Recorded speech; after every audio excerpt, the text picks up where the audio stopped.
মেয়েদের শিক্ষালাভ হোক, এ শ্রীমা খুব চাইতেন।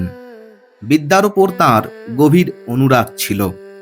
নিবেদিতার স্কুলের উদ্বোধন করেছিলেন মা এবং আশীর্বাদ করে বলেছিলেন, আমি প্রার্থনা করছি যেন এই বিদ্যালয়ের ওপর জগন্মাতার আশীর্বাদ বর্ষিত হয় এবং এখান থেকে শিক্ষাপ্রাপ্ত মেয়েরা যেন আদর্শ বালিকা হয়ে ওঠে।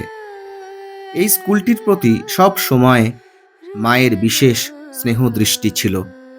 এক স্ত্রী ভক্ত তার মেয়ের বিয়ে দিতে পারছেন না বলে দুশ্চিন্তা করলে মা বলেছিলেন, বিয়ে দিতে না পারো, এত ভাবনা করে কি হবে? নিবেদিতার স্কুলে রেখে দিও, লেখাপড়া শিখবে, বেশ থাকবে। মাদ্রাজের দুটি মেয়ে নিবেদিতা বিদ্যালয়ে ছিলেন। তাদের বয়স 20-22 বছর। তাদের কথা উল্লেখ করে মা বলেছিলেন, আহা, তারা কেমন সব কাজকর্ম শিখেছে।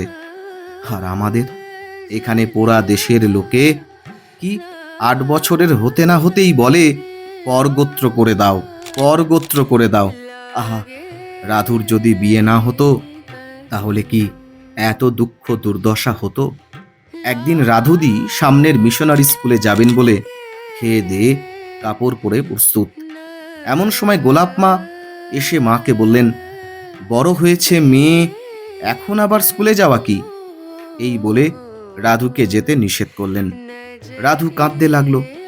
এই সময় মা বললেন, কি আর বড় হয়েছে, যাক না, লেখাপড়া, শিল্প এসব শিখতে পারলে কত উপকার হবে।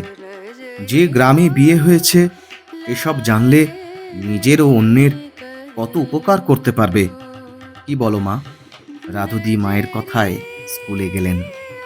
সত্যি এই ঘটনা শুনলে আমরা সকলেই মুগ্ধ হই, ভেবে অবাক হই সেই সময়ে দাঁড়িয়ে শ্রী মায়ের এই প্রগতিশীল মানসিকতা, যা নারী জাতিকে অনেক অংশে উদ্বুদ্ধ করে তোলে।